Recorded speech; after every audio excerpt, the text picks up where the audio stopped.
Welcome back to Southern Life. On today's video, South Georgia's economic boom. While states like Alabama and Florida are suffering in their deep south regions, along Highway 84 in southern Georgia, there's been somewhat of an economic boom.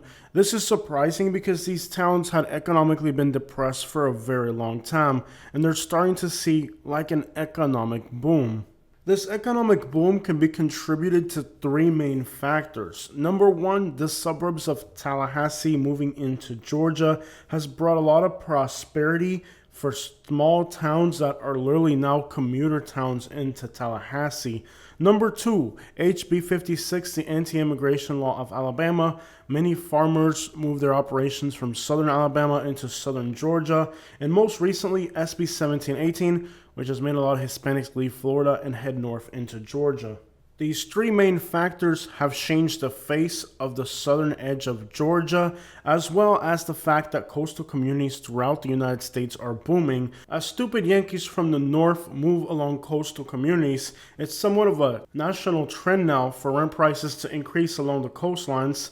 That's very evident in southeast Georgia, their Atlantic coast, but it's also relevant along southern Georgia with its border towards Florida, because within a 2-hour drive you can be at some of the best beaches in the Sunshine State. And this is also somewhat of a fourth factor in why South Georgia has seen somewhat of an economic boom. People want to live within 2 hours of a coastline, and South Georgia is the perfect place to live in a rural community, affordability while still having access to beautiful beaches. Pair that with favorable warm weather, snowfall of any considerable amount in the southern coast of Georgia is somewhat considered something like a once-in-a-lifetime event. This is Live Oak, Florida. It literally takes 3 hours to get from here to a decent beach. The town is run down and it looks like crap. However, Bainbridge, Georgia, for example, would be just 2 hours to the same beach. The reality is that in many of these Florida communities that are not within a 2-hour drive to a beach, things are looking really bad. These towns look like they're still stuck in the early 2000s. It only takes going a little bit inland in Florida's panhandle and towns start to look like ghost towns, just absolutely run down. Add to that a lot of hurricane destruction, and this region of the state is somewhat depressing. Outside of directly along the coastline, the only place you're really going to find any decent life in the Florida Panhandle is the city of Tallahassee. We know it's a student town with a lot of young people, but on the northern edge of the city are the best suburbs, and that's 15 to 35 minutes away from most of these towns in Georgia, which means that people can literally commute into Tallahassee from Georgia. And that has definitely been a factor in why these towns that many years ago were insignificant today seem to be thriving. Living in a rowdy student town like Tallahassee definitely isn't everybody's cup of tea, but the prosperity that's brought to the region spreads far outside of Florida and affects the small rural towns in southern Georgia that have benefited greatly from its economical impact. On a completely unrelated note, I have recently banned the words Trump and Biden from our YouTube channel, so if you're coming here to talk about politics, too bad. If you were to look at an income map of the area, it isn't hard to tell that Tallahassee's economical influence zone stretches far into southern Georgia, and that has benefited a lot of towns like, for example, Thomasville, Georgia. Now, this region of southern Georgia is marked by beautiful tall pine trees, warm weather. It really is a gorgeous setting with almost perfect climate. Snowfall here is practically a once-in-a-lifetime experience. Driving around Thomasville, you can definitely tell that this isn't your average starving southern town. The buildings are well kept, not decaying and falling apart. The cars you see around town are brand new and luxurious. You can definitely tell this town isn't starving. It's close enough to Tallahassee where you can do big city things, but far enough to where you still get the authentic small town vibe. Most of the small towns in the United States that are not close enough to a big city have seriously been suffering lately in the United States. Most of the income, money, and economical mobility is around city cores and the outskirts of small towns near the suburbs. Now, Tallahassee isn't exactly a very large city, but because of its demographical composition, being a college town, perhaps that's pushed a lot of the money further into the outskirts, which has led to the situation now where these small towns are far enough but close enough to benefit in many ways. Thomasville, Georgia isn't going to be swallowed up by development anytime soon, but it's also close enough to where it can benefit from being in proximity to Tallahassee, and it's this almost perfect distance balance that means that this area can benefit from Tallahassee while all the while not exactly being swallowed up by it. Regardless, many people here are very upset at what they consider to be rising rent prices driven up by people from Miami, Orlando, and other cities in Florida coming to invest in this part of Georgia. And while most people can clearly see the benefit of this influx of money, there are the locals who for some reason or another still don't own property despite how affordable it is here, who complain about the rise in rent prices like if the whole entire country didn't have the same problem. Perhaps what irritates these people the most is that many of these people that are buying these real estate and buying these properties are of Hispanic background. People who have capital coming from Florida, coming to a cheaper place, southern Georgia, to buy real estate. They feel like their town's being taken over by what they consider to be rich people, but in reality, these are the people that can't afford Florida anymore, that take a little bit of money to Georgia to buy some real estate, some investment properties. To the people here, it might seem like big time money, but in reality, these are just regular people who practically couldn't afford to stay in Florida for some reason or another and chose to take their money to Georgia. This is Greenville, Alabama, a town that has been stuck in time economically.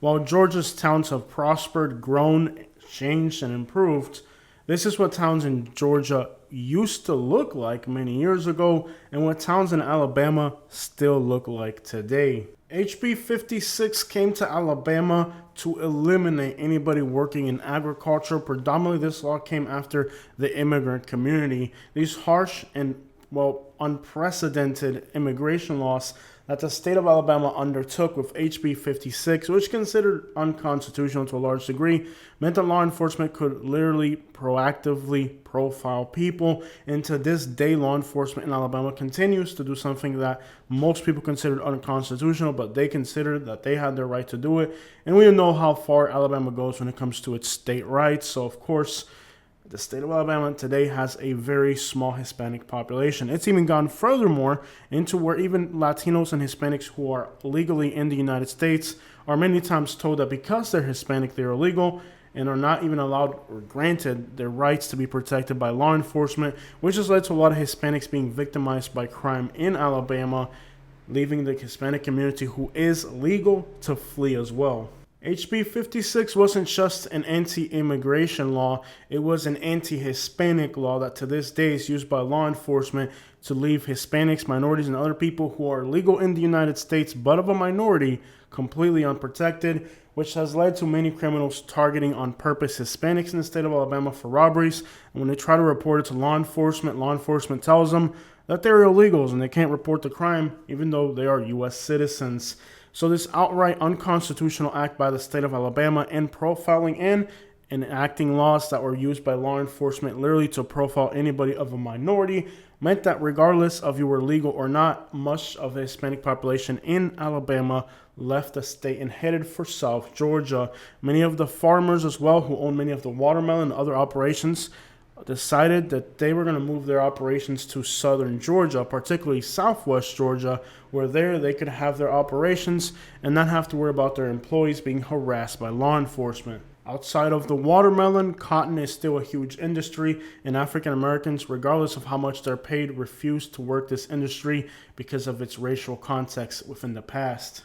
This is Donaldsonville, Georgia on a Sunday. Of course, in the South, Sundays are empty, so there's nobody in downtown. This is the area where many of the Alabama watermelon farmers and other people that were working agriculture moved to. A lot of these operations that used to be in Alabama are now here in Southwest Georgia.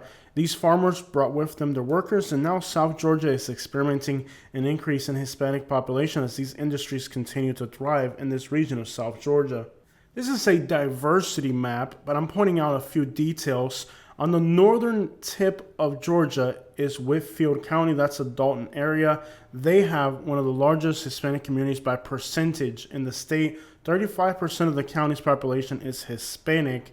That's the town of Dalton, Georgia. But you can see that in the southern part of the state, there are now 2 counties among the top 5 with largest Hispanic population. So it isn't just Dalton and the Atlanta area that are seeing large influx of Hispanics, but also along the state's southern border, you're starting to see counties that now have over 25% of their population being Hispanic. And what's interesting is that these are rural counties. This is a town of Moultrie, Georgia. It's a small and somewhat impoverished town in the state's southern region that has seen an influx of many people of Cuban descent. Keep in mind that Cubans are mostly legal. They're coming here for affordability. There are chicken plants in the area, and these chicken plants have really struggled to have U.S. citizens that are native-born work in these industries, but the Cubans that are moving here are willing to work these jobs. They're legally in the United States, and a lot of them already had money from Florida. They were able to buy houses cash. Many of them even bought rental properties, and now the town's population is at least 5% of Cuban descent. The economical impact of the Cubans that moved to Moultrie is undeniable. The town revitalized. Houses that were abandoned were fixed. Businesses that were closed were opened. New businesses came to the area. That town now has 2 Cuban restaurants. Finding labor for many of the industries that thrive in this region is now accessible. Many stores have been able to reopen their doors and expand their businesses. The economical impact of these Cubans moving here from Florida has saved a town. It was questionable whether these towns in Georgia were literally going to become ghost towns at one point. Businesses were closing, houses were abandoned, things were looking bad here. There seemed to be no salvation for these towns. Then comes this influx of people. It has an economical power with it. It revitalizes the towns, and now places like Moultrie, Georgia, which would have been towns going to crap, seem to have somewhat of a future just because a small percentage of people came in to fill the void that was left behind when industries left and people left the area. And it wasn't that there weren't jobs here. They didn't take anybody's jobs. These were industries that simply the people that were here didn't want to be part of. They left their small towns, going to big cities, looking for something else. They didn't want a slice of life in rural America. However, a lot of Hispanics do want a slice of rural America, and they were able to find it in Moultrie, Georgia. I know a lot of Cubans and Hispanics that live in Moultrie, Georgia. When I ask them about racial tensions in this area, I get absolutely no answer, no definitive answer. And that makes me think that not everybody here is happy about their presence. The answers that I'm getting are blank stares and silence, which lets me know that something definitely isn't right with how the people here are being treated. So despite the fact that visually you can appreciate the economical impact that these communities have had in Moultrie, Georgia, it is still questionable how they're being treated, since I've never been able to get a clear, definitive answer on what type of racism these communities are facing. They seem to just swallow it up and not want to talk about it. So there may be some difficult challenges, perhaps even resentment from these people of moving here. I can't get definitive answers, but I do know this: despite the fact there may be some challenges with their presence in these rural and backwards, if not hostile communities of South Georgia, they're doing it, and the economical impact is visible. So I'm not going to tell you that their presence in this area has been an easy one or a comfortable stay for these people, but they're doing it, and the economical benefits are well manifested, and that these towns many years ago looked like they had no ways of escaping the imminent doom of the fact that people just don't want to live in these rural communities. Aging population, the youth leaves, and there's nobody left behind to do any type of jobs. These rural communities, on top of the fact that they do have ways to create incomes and jobs, simply nobody wants to live and work in these communities. But when finally somebody who is legal in the United States comes by to fill the void, it's still a problem. Because for much of the South, it isn't about legal or illegal. That's a load of crap. It's anti-Hispanic sentiment.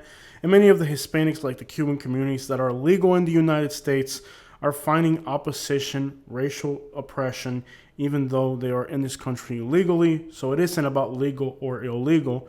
It's about anti-Hispanic sentiment, racism, that has prevented many of these areas from obtaining access to a labor force that would gladly revitalize these towns and completely change the outlook of places that were heading in the wrong direction, couldn't find the labor force to be productive. It exists, but now there's resentment because they don't want it to be who it is.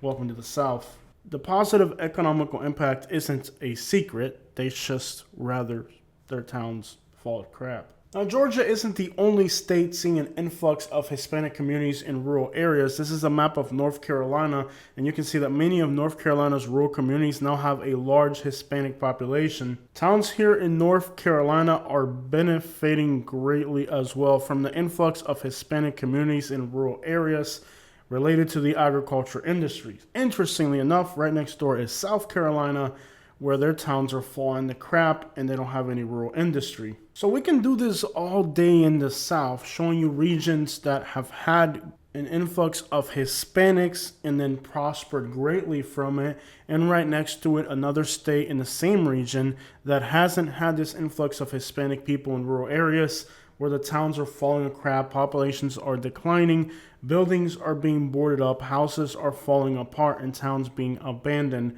North Carolina and South Carolina is one example. Alabama and Georgia are another example. Florida to Georgia is another example. There are many examples in the South of the prosperity that comes along with these communities moving into rural areas simply to work and to provide produce for people in the United States. But despite the fact that the fields in many of these states are now empty and the economical impact is hard-hitting, people would rather cater to their racist sentiments than to allow these rural communities to exist. This is Climax, Georgia. It doesn't take much but looking around their town for 5 seconds to understand how important agriculture is to these rural communities. We know who the labor force is for agriculture.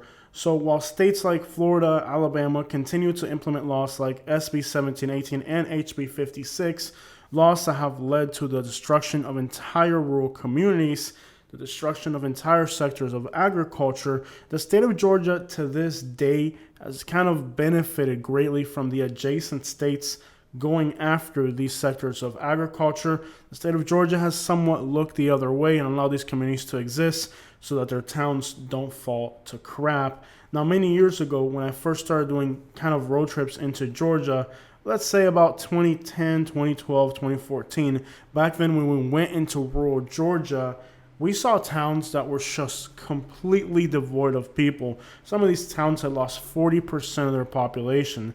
Those towns today have been seriously revitalized. Along the coast, it's stretching far inland as people want to live near coastal communities. So it isn't just one single factor. It's kind of, like I said, a combination of 4 factors.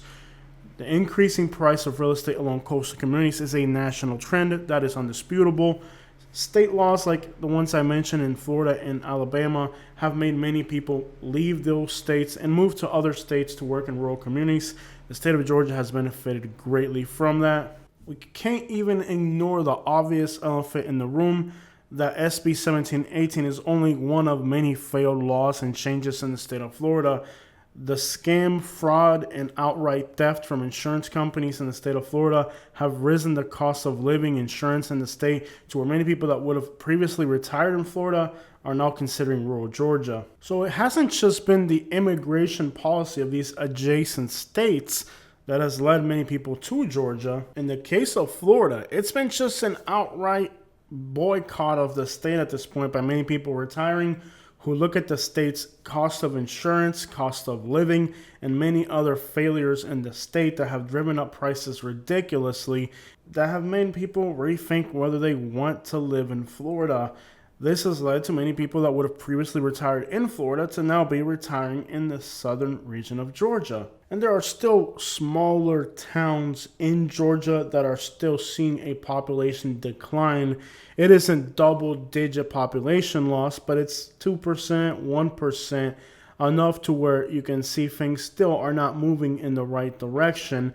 And these are predominantly small towns with populations of less than 500 people, where it's very difficult for an outsider to inculcate themselves into a community that is most likely hostile to outsiders. And these communities will probably continue to struggle with population loss as people move to larger cities looking for opportunity, an aging population, and of course the fact that if somebody were to move to these towns, they probably wouldn't last too long. If you were to ask me 10, 15 years ago that these towns that were losing massive amounts of their population were going to see some type of a rural rebound in the United States, I wouldn't have believed it. But you know what? Even 4 or 5 years ago, I drove through this region and I wouldn't have ever thought this area would see so much improvement. But here we are in 2025, and I can say that over the last 4 or 5 years, these rural communities have improved tremendously. And it isn't these vast explosions of high-rise luxury apartments. It isn't that. It's just a new Burger King, a new corner store, a new Walgreens.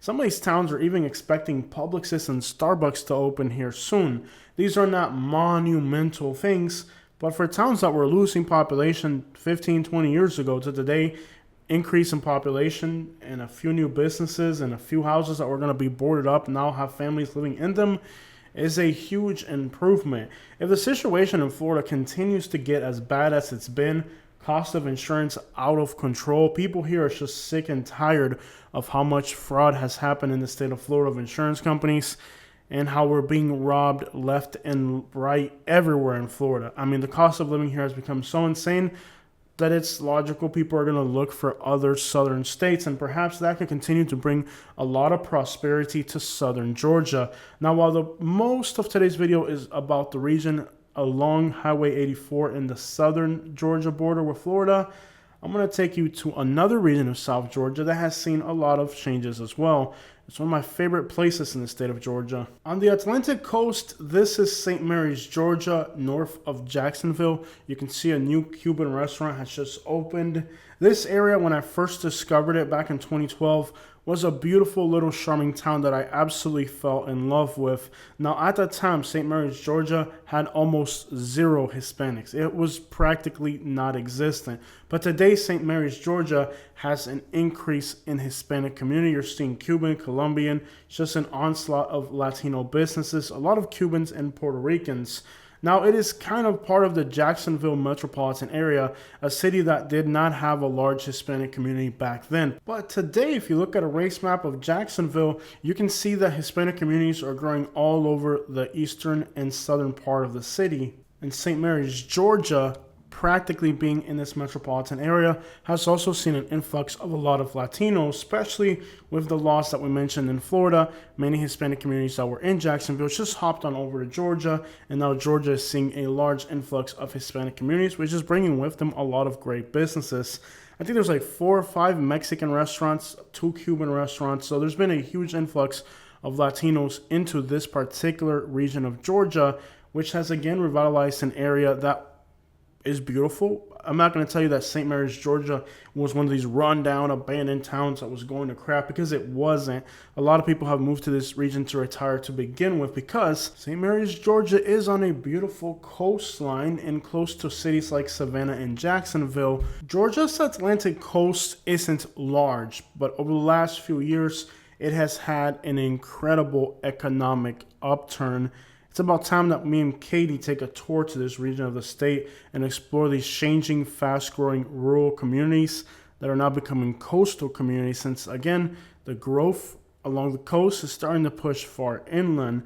This has been a threat also to many of the Geechees in this area, who say that many of their historical areas are now being bought up and turned into, well, large developments and gated communities. These areas like South Hilton Head have grown and become somewhat of a beautiful area.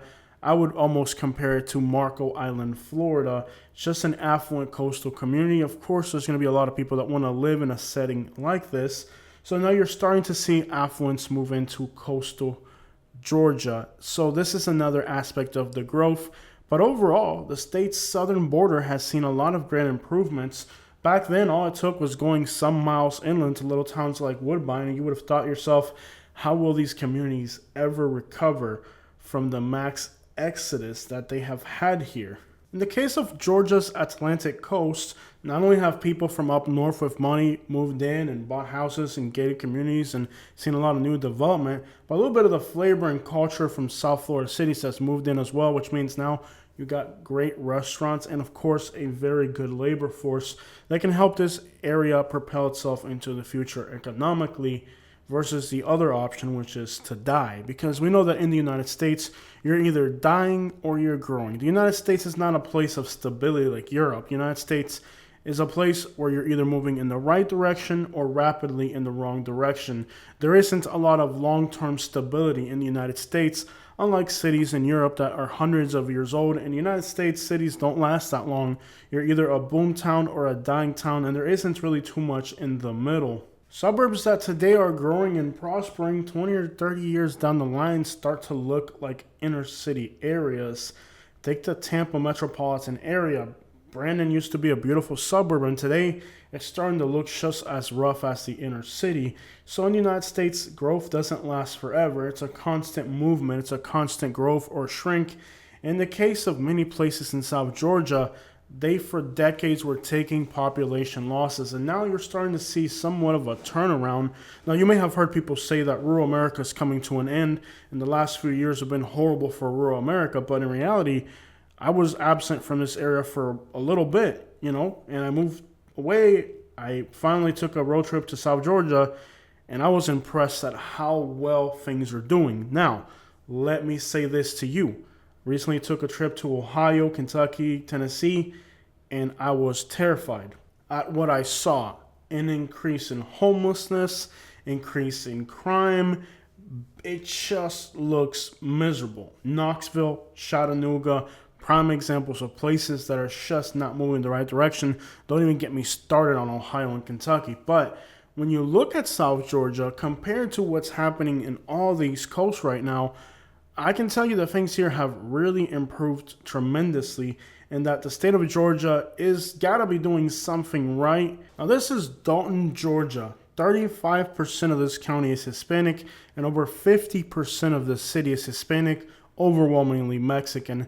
This area had a lot of textile industries. They were making a few little factories and stuff where the locals didn't want to work there, but the Mexicans did, and they came in large numbers. And Dalton, Georgia today is a great place to live. Now, we'll have to say that the Mexicans have somewhat of a show code on this area where they don't even let too many other Hispanics move in, and it's kind of very competitive economically. I've spent a lot of time in Dalton, and I can tell that, when it comes to the Mexican community here, they're very possessive of the jobs and industries, so they're not letting other Hispanic communities move in. They just kind of have a show code on it for themselves. But the prosperity of the place is undeniable. It's very nice.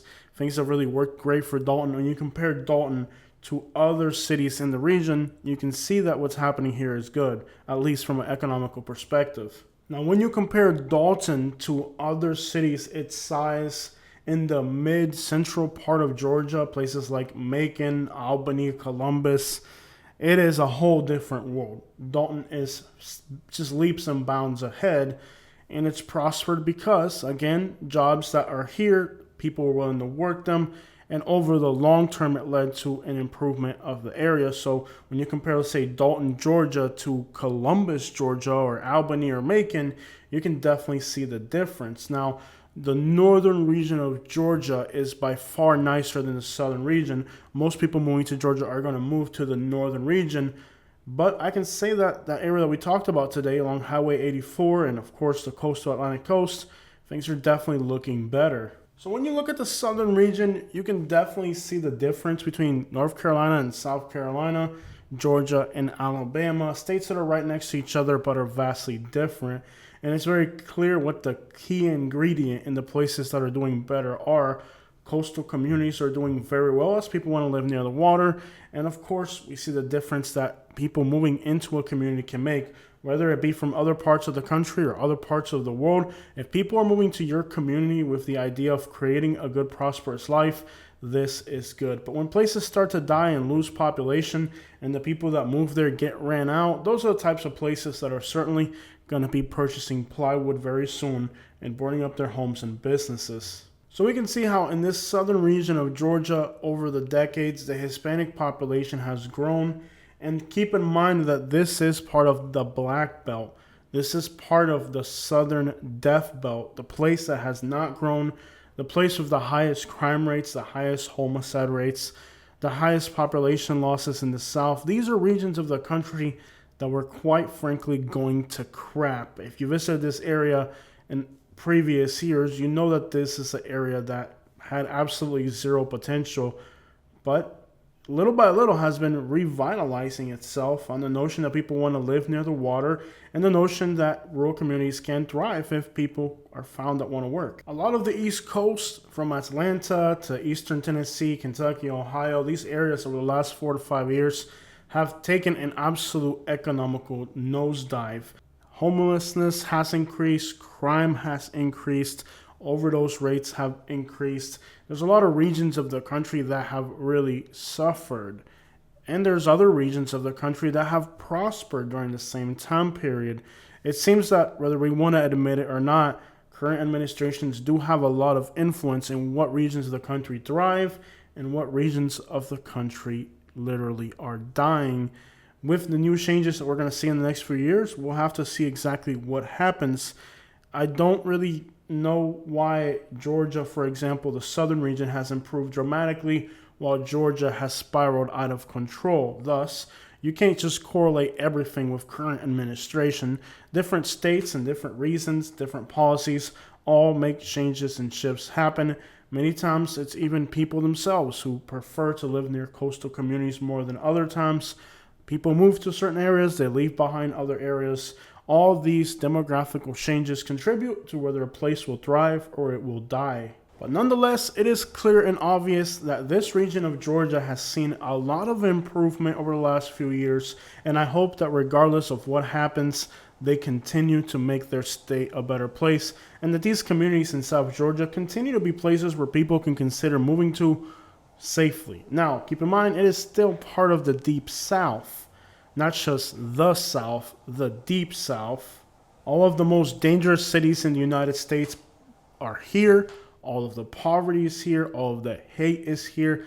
Everything that is bad is here. Now you're even starting to see some of the cities with the highest drug overdose rates. For example, Pensacola, Florida recently had an overdose death rate of 70 per 100,000. That is on par with Philadelphia. Birmingham, Alabama recently had an overdose death rate of 70 per 100,000. Atlanta is above the national average considerably. So we're starting to see how the South continues to be the epicenter of everything that's bad in the United States. The state of Louisiana, also in the Deep South, now has overdose death rates that are among the highest in the United States. The city of New Orleans, some of its parishes, 100 per 100,000, among the top 10 worst in the United States, on par with cities like Philadelphia and San Francisco. So overdose death rates are now also in the South getting to be just as bad as the tri-state area of Ohio, Kentucky, and West Virginia, which, that region of Appalachia has been the epicenter of overdoses in the United States for a long time. Louisiana is starting to join those ranks, and it's getting so bad that it's pushing into some counties in Mississippi as well. So we can't ignore the fact that regionally the South continues to be plagued with all of the worst things that are happening in America, and that to say that one region of the South is starting to look a little bit better doesn't overshadow the fact that it's still in the Deep South, surrounded by some of the worst things that are happening. So if you're moving to this area, yes, there's good things happening, but keep in mind, you're still in the Deep South. Over in Louisiana, the overdoses are getting as bad as the tri-state area, the worst in the country. The bigger cities are struggling considerably. Now, along the Gulf Coast, Pensacola's homicide rate isn't that bad. Dalton, Alabama is another large city, isn't that bad. Tallahassee isn't that bad. So along the Gulf Coast, it isn't that bad. Houston's another large city on the Gulf Coast, isn't that bad. Jacksonville has a reputation in the state of Florida. It's bad. Hopefully it continues to improve. But it isn't nearly as bad as what's going on in Birmingham, Baton Rouge. The South is still the South. So while there's been a lot of improvements in some parts of Georgia, it's important to know that it is in a region that is still plagued with many other problems. So we're focusing on one particular area that's benefiting and growing and improving. Let's not forget it's still in the South. And one of the biggest problems in the South stems from hate, racism. And unfortunately, this area is still part of that mentality. The same South, Deep South, you still have to contend with Deep South people. So if you're moving to this area, just keep that in mind, that is an ever-present factor, which has driven many of these communities in the South to garbage. So while there are good things to be said about this area, it's still an area that is plagued of a very backwards mentality. Not everybody, but too many people. But the positive changes are still visible and noticeable, so congratulations to South Georgia for stepping out of the mud.